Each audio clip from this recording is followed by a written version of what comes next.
मैं आपसे गुफ्तगू एक बहुत अहम मौजू पे करना चाहता हूँ। 2024 का इलेक्शन जो है ये हिंदुस्तान की तारीख़ का सबसे अहम और सबसे मुश्किल इलेक्शन होने जा रहा है। 1952 के इलेक्शन के बाद मैं समझता हूँ ये 24 का इलेक्शन है जो इस हिंदुस्तान की तारीख़ लिखेगा। 1947 में जब ये मुल्क बटा उस वक्त कुछ लोग इस मुल्क को छोड़ के चले गए और काफ़ी बड़ी तादाद उसने गांधी की आवाज़ पर, मौलाना आज़ाद और नेहरू और उस वक्त के काबरीन की आवाज़ पर अपनी किश्तियाँ जला दी, एक जिना को ठुकरा दिया और ये फ़ैसला हुआ। जो कैफियत 1947 में मुसलमानों की थी, आज 2024 में हम वहीं खड़े हैं। उस वक्त के काबरीन ने एक राय दी कि भाई तुम यहाँ आके रहो, हम साझी विरासत में रहेंगे। सन 52 का जो पहला इलेक्शन हुआ, नेहरू ने रेफरेंडम लिया कि इस मुल्क में सेकुलर हुकूमत रहेगी या हिंदू स्टेट बनेगी। उस वक्त की आवाम ने यह फ़ैसला किया और हिंदुस्तान के मुसलमानों को भी मसर्रत हुई कि उनका फ़ैसला सही था। हम मुसलमानों ने चाँद और सितारों की तमन्ना नहीं की थी, हमने सिर्फ यही चाहा था कि हम इज़्ज़त के साथ अपने भाइयों के साथ रहें। पिछले 10 साल से जो कुछ हो रहा है उससे इस मुल्क का किसान हो, मज़दूर हो और कारीगर हो, हर तबका फ़िक्रमंद और परेशान है। और बिलख़ुसूस मुसलमानों के लिए अब फ़ैसला करना है कि उनकी ज़िंदगी कैसे गुजरेगी। आपको इसमें एक हक़ाइक़ बताना चाहता हूँ, हमारी बर्बादी के बायस में हम खुद शरीक हैं। अगर आप हिंदुस्तान के तज़किया करिए तो 84 पार्लियामेंट्री सीटें ऐसी हैं जहां मुसलमान जिता सकता है या हरा सकता है। उसमें से 72 सीटें बीजेपी के पास हैं। 80% स्ट्राइक रेट बीजेपी का मुस्लिम कॉन्स्टिट्यूंसीज़ में है। किसको इल्ज़ाम दें, कभी सोचा है आपने? उसके बाद दूसरी स्ट्राइक रेट बीजेपी की उन स्टेट सीटों पर है जो रिज़र्व सीटें हैं।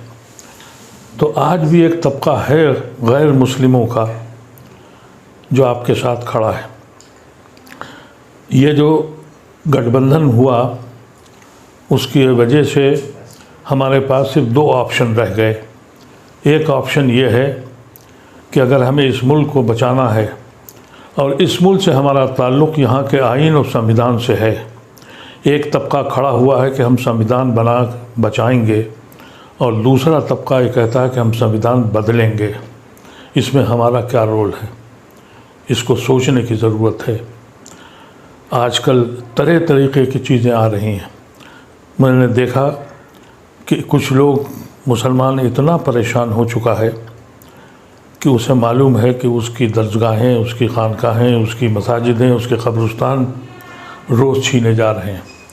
यहाँ तक कि कोर्ट अब ये भी कह रहा है कि आप मदरसा बंद कर दीजिए, सेकुलर मुल्क है और ये ऐसा सेकुलर मुल्क है जहाँ पार्लियामेंट का इफ्तिताह होता है तो हवन किया जाता है। यहाँ शिव मंदिर जितने हैं वहाँ पढ़ाई की जाती है। जब ये हालात हो जाएं फिर भी हम नहीं जाग रहे हैं। मैं आपसे गुजारिश करता हूँ कि अगर आप इस वक्त भी बहक गए, क्योंकि बहकने वाले लोग हैं, अभी बहुत से वाया मीडिया पॉलिटिकल पार्टीज़ ने निकाले हैं, उनकी सहयोगियों के साथ जुड़ने जा रहे हैं। कहते हैं कि ये फला सहयोगी जो है उसके साथ हम जा रहे हैं, यानी मुस्लिम वोट को बांटने जा रहे हैं। ये बात कब आपकी समझ में आएगी कि वो इलाके जहां आप जिता सकते हैं और हरा सकते हैं। और 4 जून को इस मुल्क का फ़ैसला होगा और आपके मुस्तकबिल का फ़ैसला होगा। मैं आपसे मुतब्बिनाना ख्वाहिश करता हूँ, सोचना शुरू कीजिए।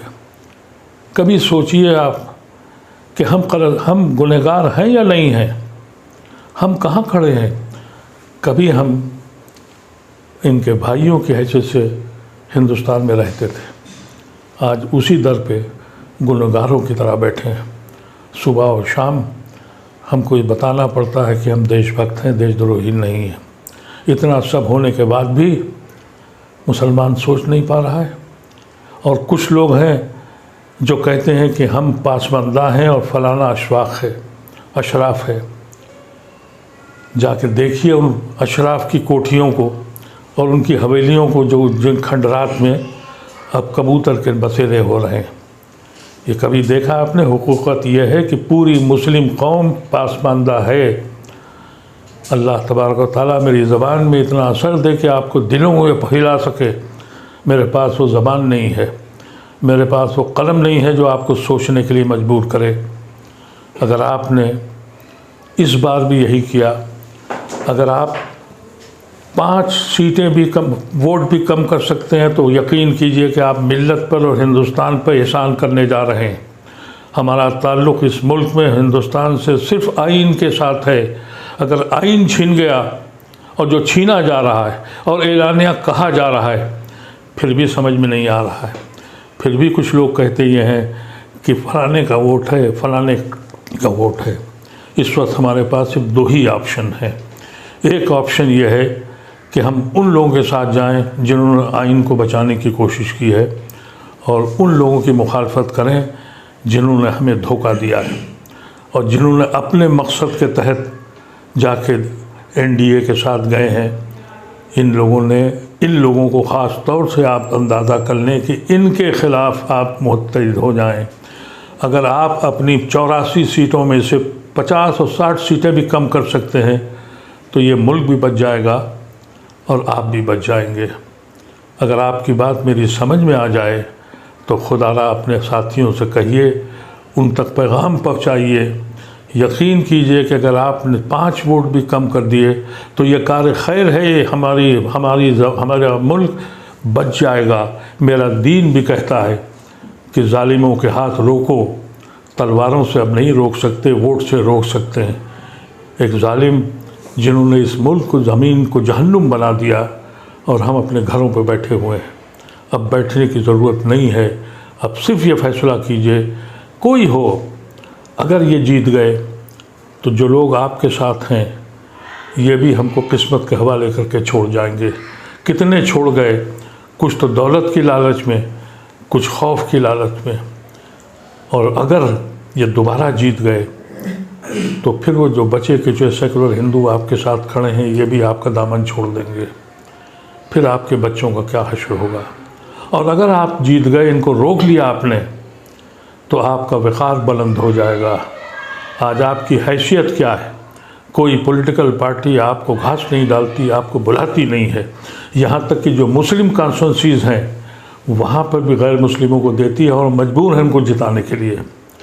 ऐसी शक्ल में एक बार सोचिएगा ज़रूर, और इस बात पर सोचिएगा कि ये एक आदमी जो बीमारी के बाद अपनी उम्र के साथ और बीमारी के साथ जिसकी आँखें अपने रब से मिलने को बेचैन हैं, ये उसका आखिरी इलेक्शन है।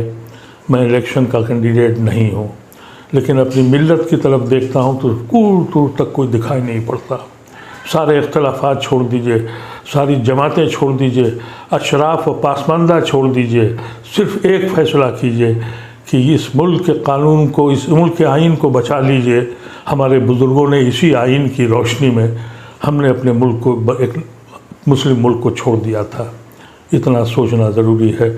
बहुत बहुत शुक्रिया। अगर आप मेरी आवाज़ से आप मुतमईन हो तो खुदारा अपने आवाज़ को दूसरों तक पहुंचा दीजिए, और इस पर सोचिएगा, सोचिए और फ़िक्र कीजिए और अमल कीजिए।